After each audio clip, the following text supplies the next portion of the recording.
কাহিনীটা ঘটে 2004-এর শীতের সময়। তখন আমি মিরপুর 12 নম্বরের সবচেয়ে বড় ও নামি দামি একটা মাদ্রাসার হেফজোখানায় পড়ি। আমি মাদ্রাসার নাম উল্লেখ করব না, কারণ এই মাদ্রাসাটা পল্লবী থানা থেকে খুব কাছেই। যারা শুনছেন তারা হয়তো বুঝতেও পেরেছেন কোন মাদ্রাসাটি হতে পারে। আর এই মাদ্রাসা ও মসজিদ দুটি এখন 7 তলা। মসজিদ ও মাদ্রাসা যাই হোক, ঘরে চলে যান।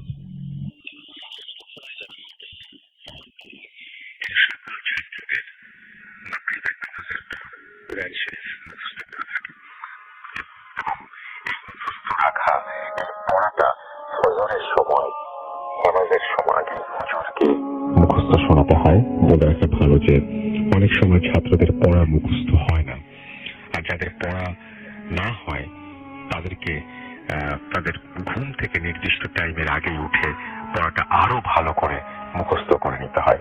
তো একদিন আমার পড়াটা ঠিক করে মুখস্থ হয়নি, তাই আমি চিন্তা করলাম রাতে আগে ফাঁকে ঘুম থেকে উঠে পড়াটা ভালো করে মুখস্থ করে নেব। তো রাতে ঘুম থেকে উঠে দেখি সকল ছাত্ররা ঘুমাচ্ছে। আমি উঠে অজু করে নিয়ে মসজিদের দিকে যাই কোরআন পড়ার জন্য। বলে রাখা ভালো, তখন মানে 2004-এর দিকে ওই মাদ্রাসায় 2য় তলা পর্যন্ত নির্মাণ কাজ সম্পূর্ণ হয়েছিল এবং সাথে মসজিদের কাজও 2য় তলা পর্যন্ত সম্পূর্ণ হয়েছিল। তো আমি যখন মসজিদে প্রবেশ করি ঠিক তখনই আমার চোখে মসজিদের প্রথম তলা থেকে লাইটের আলো আসে। তো আমি লাইটের আলো দেখে লাগে না।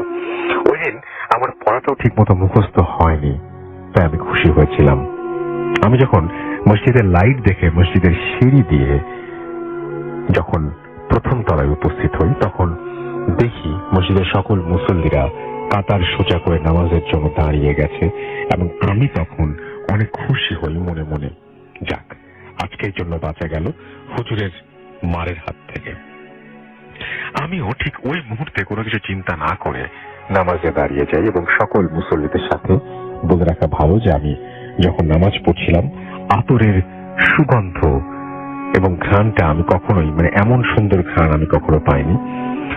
যখন নামাজ শেষ হয় আমি উপরে মাদ্রাসায় যাওয়ার জন্য যখন প্রস্তুতি নিচ্ছিলাম, ঠিক তখনই আমার পাশে যে লোকটা ছিল সে আমাকে সালাম দেয় এবং আমাকে জিজ্ঞেস করে, বাবু তোমার কত পারা পর্যন্ত কোরআন মুখস্থ হয়েছে? আমি তখন তাকে বলি যে আমার 7 পারা পর্যন্ত কোরআন মুখস্থ হয়েছে। আমি যখন তার দিকে তাকাই তখন দেখি এত উজ্জ্বল আর এত সুন্দর মানুষ যে আমি কখনোই দেখিনি। আমি তখনও কিছুই বুঝতে পারিনি। তো আমি যখন ওখান থেকে মাদ্রাসার উদ্দেশ্যে মসজিদের সিঁড়ি ধরে ওপরে উঠি, 2য় তলায় আসি, তখন দেখি যে মুয়াজ্জিন সাহেব হুজুর তার নিজ ঘর থেকে বের হচ্ছেন। আর তখনই মসজিদের 2য় তলায় ছিল ঘটনা যদি পড়ছে। ঘটনাটি চুয়াডাঙ্গার আলমডাঙ্গা ঘটনা। জি, এটা আপনি শুরুতে বলছিলেন যে আজকে রাজবাড়ির ঘটনা বলবো না, আলমডাঙ্গার ঘটনা বলবো। আচ্ছা, চুয়াডাঙ্গার আলমডাঙ্গার এই ঘটনাটা আমি আজকে বলবো। ঘটনাটির সময় রাখতে পারে 1994 সাল। জি, এটি ঘটনাটি ঘটে কালুর মিয়া নামক একজন রিক্সা চালকের সাথে। আচ্ছা, উনি প্রফেশনে একজন রিক্সা চালক ছিলেন। উনি যে কাজটা করতেন চুয়াডাঙ্গা, ওনার বাড়িটা চুয়াডাঙ্গা এই আলমডাঙ্গা থেকে 7-8 কিলোমিটার ভিতরে ছিল, ভিতরে একটা গ্রামে ছিল। তো উনি সকালবেলা রিক্সা চালাতে চলে আসতেন শহরে এলাকায় রিক্সা চালিয়ে, আবার রাতের বেলা বাড়িতে চলে যেতেন। এটা ওনার দৈনন্দিন একটা কাজ ছিল। তো গতানুগতিক ভাবে উনি যেদিন ওনার সাথে ঘটনাটা শুরু হয় সেদিন উনি আসেন চুয়াডাঙ্গা শহর রিক্সা চালিয়ে। তবে ওই দিন ওনার ফিরতে ফিরতে বেশ দেরি হয়ে যায় এবং উনি আলমডাঙ্গা থেকে ফিরে যখন ওনার বাড়িতে যাবেন, ওনার বাড়িতে যাওয়ার আগে দুটো বিলের পাশ দিয়ে যেতে হতো। বর্ষাকালে সেটা ভরা থাকতো এবং অন্য সময় সেটা শুষ্ক থাকতো এবং অন্য সময় কৃষিকাজ সেই বিলের মধ্যে করা হতো। তো ওই সময়টা বর্ষাকাল ছিল না, ওই সময়টা শুষ্ক মৌসুম ছিল আর কি। পাশে রাস্তা ছিল, উনি রাস্তা দিয়ে রিক্সা চালিয়ে যাচ্ছেন। তো ওই সময় রাস্তায় আবার কেউ ছিল না, মানে একদম নিস্তব্ধ একটা সময় ওই রাস্তাটা এরকম ছিল। তো হঠাৎ উনি খেয়াল করলেন বেশ উঁচু লম্বা একজন লোক। ওই লোকটি হাতে মানে সাদা কাপড়ে কি যেন ঢেকে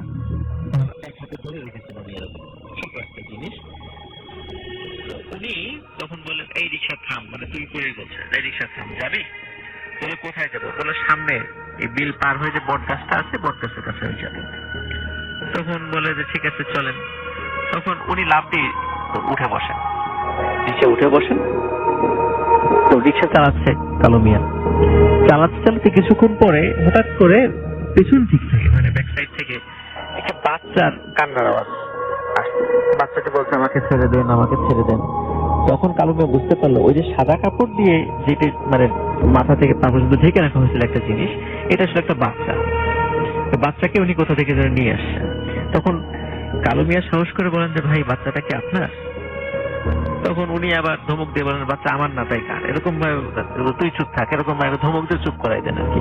তো আসলে কালো মিয়া কিন্তু দীর্ঘদিন ধরে যেহেতু ওই এলাকায় রিক্সা চালান, জি। মোটামুটি সবাইকেই উনি চেনেন, কিন্তু এই লোকটা ওনার খুব অপরিচিত ছিল। তখন উনি অত কিছু মানে কিছু জিজ্ঞেসও করতে পারছেন না, বা এরকম রাতের বেলা কি জিজ্ঞেস করব বেশ মানে বুঝতেও পারছেন না। দেখ উনি ওনার মতো রিক্সা চালিয়ে যাচ্ছেন। কিছু তো যাওয়ার পর আসেন ভাই হঠাৎ আরেকটি লোক রিক্সার গতিরোধ করে, ঠিক ওনার মতোই উঁচা লম্বা, প্রায় একই রকম চেহারা, মনে হয় যে যমুজ ভাইটা এরকম কিছু হবে আর কি, প্রায় একই রকম চেহারা আর কি, চেহারার গঠন। তো ওনার হাতে হচ্ছেন একই রকম জিনিস, কি যেন একটা সাদা কাপড় দিয়ে ঢেকে রেখেছে এবং ওই একটা হাত ধরে রেখেছে মনে হচ্ছে এই সাদা কাপড়ের ওখানে। বলছে যে এই রিক্সা যাবি? বলে যে আমার তো যাত্রী আছে। বলে কোনো সমস্যা নাই, আমি এই রিক্সাতেই যাবো। এই বলে কোনো কথা ছাড়ে হঠাৎ করে উঠে বসে পড়েন ওই রিক্সা। অথচ ওই রিক্সায় কিন্তু আরেকজন লোক ছিল, কিন্তু কেউ ওরা মানে একজন আরেকজন কিন্তু প্রতিবাদ করছে না যে আপনি কেন উঠবেন। মনে হচ্ছে এই দুইজনকে চেনে। কিছুক্ষণ পরে কালো মিয়া খেয়াল করলো যে এখন আর একটা বাচ্চার কান্না আসছে না, দুটো বাচ্চার কান্না আসছে পিছন থেকে। দুটো বাচ্চা বলছে যে আমাদেরকে ছেড়ে দেন, আমাকে ছেড়ে দেন, আমাকে যেতে দেন, বাড়িতে যেতে দেন, এবং ওরা কোনো কথা বলছে না। তো কালো মিয়া এখন মানে চিন্তা করছে যে দেখি কি বলবো না বলবো। তো এখন যাই হোক আসল ভাই, কিন্তু কয়েক মিনিট এরকম কান্নাকাটির পর হঠাৎ করে কালো মিয়া মানে বুঝতে পারলো যে হঠাৎ করেই যেন দুটো বাচ্চার কান্না বন্ধ হয়ে গেল। তখন কালো মিয়ার পিছন দিকে তাকায় নাই, তখন বট গাছের কাছে চলে আসলো বীরের পাশে। বট গাছের পাশে আসার পরে ওই লোক দুটো নামলো, নামার পরে বললো যে এই নে তোর ভাড়া নেই, তাই বলে কিছু টাকা তাকে দিয়ে দিল। কিন্তু অদ্ভুত ব্যাপার রাসেল ভাই, ওই দুটো বাচ্চা কিন্তু আর ওখানে ছিল না, যে কোথায় গেল। তো উনি তাদেরকে জিজ্ঞেস করতে যাবে, হঠাৎ করে দেখে যে তারা ঠিক যেই দিক দিয়ে রিক্সা নিয়ে আসছে ঠিক ওই দিকেই আবার চলে যাচ্ছে, মানে মনে হচ্ছে যে তারা আবার আগের জায়গায় ফিরে যাচ্ছে এমনটা, কিন্তু সাথে দুটো বাচ্চা নেই। তখন ওই চিৎকার করছে ভাই বাচ্চা দুটা কই, তার কোনো উত্তর দিল না, ওনারা তার মানে হাঁটা দিয়ে চলে যায়। এখন কালো মিয়া চিন্তা করেছে যে না জানি কোন ফেসাদে পড়লাম, সে আবার মানে কি ঝামেলায় টামেলায় পড়ি। উনি তাড়াতাড়ি করে রিক্সা নিয়ে বাড়ির দিকে চলে যায়। তখন বাড়ির যখন কাছাকাছি এসেছে রাসেল ভাই, হঠাৎ করে দেখেন ওই দুটো লোক তার বাড়ির সামনে দিয়ে যাচ্ছে। কালো মিয়া খুব অবাক হয় যে কি ব্যাপার, একটু আগে না ওনারা কত দূরে রেখে আসলাম, আমি রিক্সা এত দ্রুত চালিয়ে বাড়িতে চলে আসলাম, অথচ এই দুটো লোক এখানে আসলো কিভাবে। তখন কালো মিয়া চিন্তা করে যে এটা একটা প্যারানর্মাল বিষয় হতে পারে, কারণ যেহেতু উনি বিলের পাশ দিয়ে রিক্সা চালিয়ে আসেন, মোটামুটি টুকিটাকি ছোট ছোট প্যারানর্মাল বিষয়টা ওনার কাছে একটা খুব কমন ছিল। তখন উনি চিন্তা করেন যে আমার সাথে তখন যেটা ঘটেছে প্যারানর্মাল ঘটনাই ঘটেছে। উনি বেশ সাহসী লোক ছিলেন, তাই তাড়াতাড়ি বাসায় ফিরে রিক্সাটা বাড়ির উঠানে সাইড করে রেখে তাড়াতাড়ি খাবার দাবার খেয়ে শুয়ে পড়েন।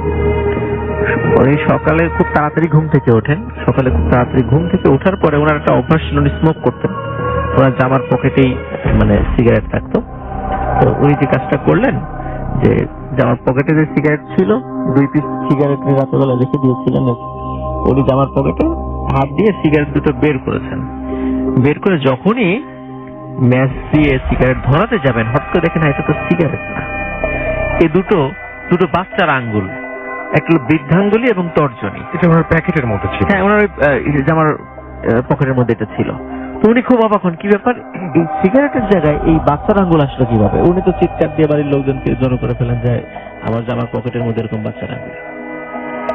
তখন ওনার বাড়ির লোকজন বলে কি ব্যাপার তোমার রিক্সায় মানে রক্তের ছোপ লেগে আছে কেন।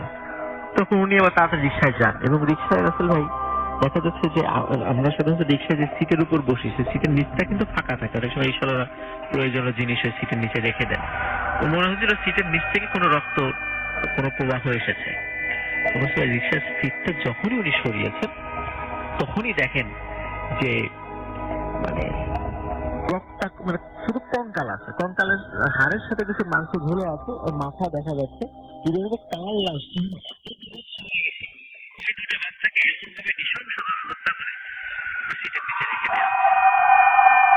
দৃশ্য যখন ওরা দেখেন সবাই চিৎকার চেঁচামেচি শুরু করে দেন। আর যেহেতু এটা একটা মার্ডার, সেহেতু পুলিশকে তো অবশ্যই ইনফর্ম করতেই হবে। ইনফর্ম করতে হবে। পুলিশও আসেন। জি। তো পুলিশ আসার পরে এই ডেড বডি যতটুকু অবশিষ্ট ছিল নিয়ে যান, এবং যেহেতু ওনার রিক্সাতে এটা পাওয়া গেছে সেহেতু তাকে তো ধরে নিয়ে যাবে, এটাই স্বাভাবিক। তাকে ধরে নিয়ে যাবে। উনি প্রায় 3 মাস জেলে ছিলেন আর কি। পরবর্তীতে উনি পুলিশি রিপোর্টে প্রমাণিত হয় যে না, উনি এটা হত্যাকাণ্ডের সাথে জড়িত না। আর ভাই এই দুটো বাচ্চার লাশ ছিল পাশের গ্রামের, যারা রাতের বেলা মানে কোনো কারণে বের হয়েছিল বাসা থেকে হয়তো ওয়াশরুমে যাওয়ার জন্য বের হয়েছিল, কিন্তু ওরা ঘরে ফিরে আসে নাই। অনেক খোঁজাখুঁজি করতে ফিরে আসে নাই। কিন্তু পাশের গ্রাম তো হয়তো তারা জানতে পারেনি, কিন্তু পরের দিন মানে যখন এরকমই হলো যে দুটো বাচ্চার লাশ, তখন ওনারা বুঝতে পারেন হয়তো এই দুটো বাচ্চার লাশই। যখন কালো মিয়াকে চেহারার বর্ণনা, কালো মিয়া তো অন্ধকারে খুব ভালো দেখতে পারেনি বাচ্চা, তো যতটুকু বলেছে তা বুঝতে পারছে এই দুটোই সেই বাচ্চা লাশ। তার আসলে ভাই মোটামুটি 3 মাস উনি এরকম কারাগারে ছিলেন। পরবর্তীতে প্রমাণিত হয় যে না, উনি এটা হত্যাকাণ্ডের সাথে জড়িত না। উনি আবার বাড়িতে ফিরে আসেন।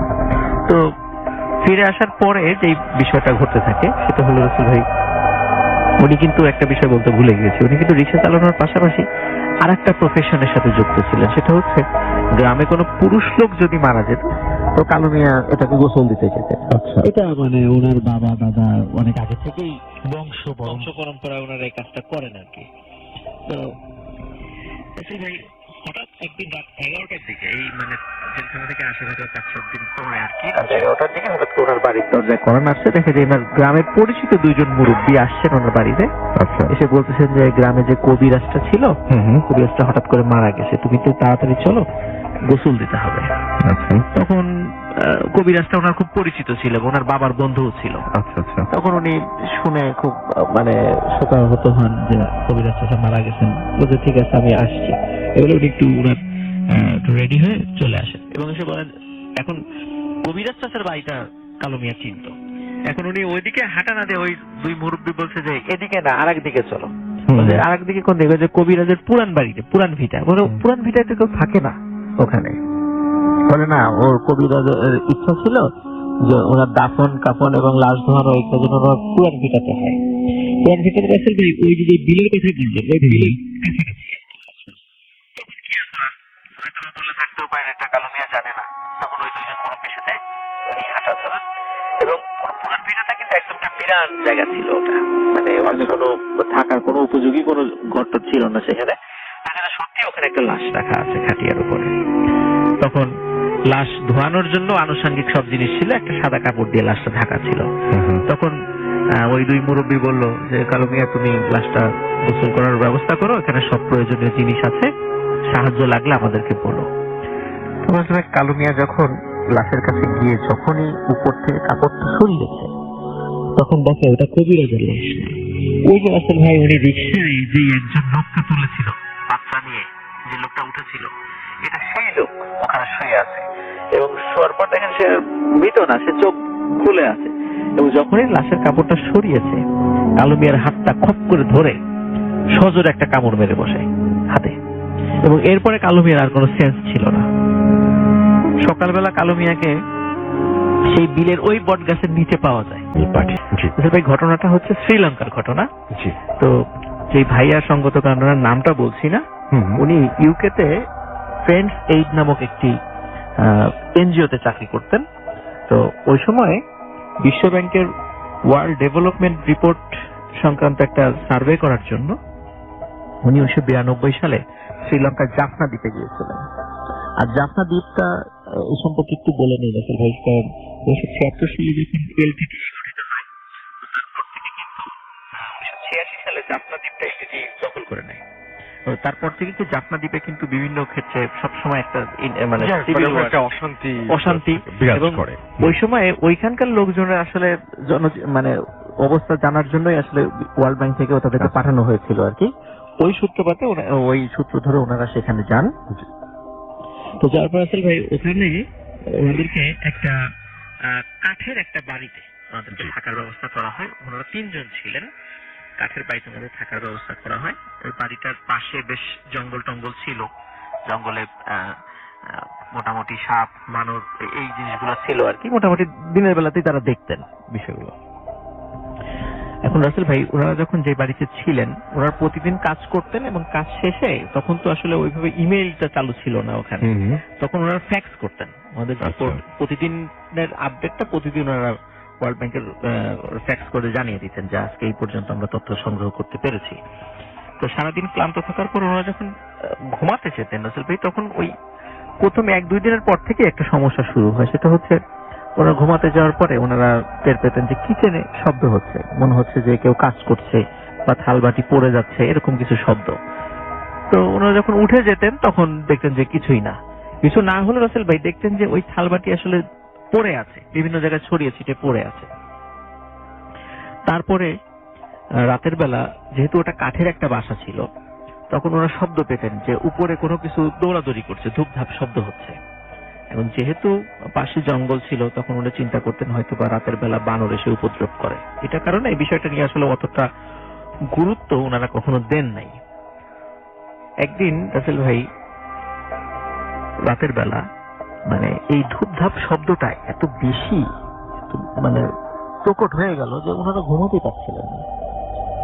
তখন ওই ভাই উনি যেটা করলেন, হাতে একটা লাঠি নিয়ে উনি চিন্তা করলেন যে একটু উপরে যাই, যদি এই টাইপের কোনো জন্তু জানোয়ার থাকে ওকে তাড়িয়ে দিয়ে আসি। রাসেল ভাই উপরে যে যান, উপরে গিয়ে উনি একটা ভয়ঙ্কর দৃশ্য দেখেন। উনি দেখেন যে দুটো মানুষ দৌড়াদৌড়ি করছে, কিন্তু এই দুটো মানুষের শরীরে চামড়া নেই। মানে মনে হচ্ছে একটা মানুষের শরীর থেকে যদি চামড়া তুলে ফেলা হয় তখন মানুষের শরীরে রক্ত বেশি, তারপরে মানুষের বিভিন্ন টিস্যু যেগুলো দেখা যায় যেভাবে, এবং রক্ত ঝরতে থাকে, এইরকম দুইজন লোক দৌড়াদৌড়ি করছে। এবং হঠাৎ করে ওনার দিকে এই দুটো লোক তাকায়, তাকানোর সাথে সাথে রাসেল ভাই উনি সেন্সলেস হয়ে পড়ে যান।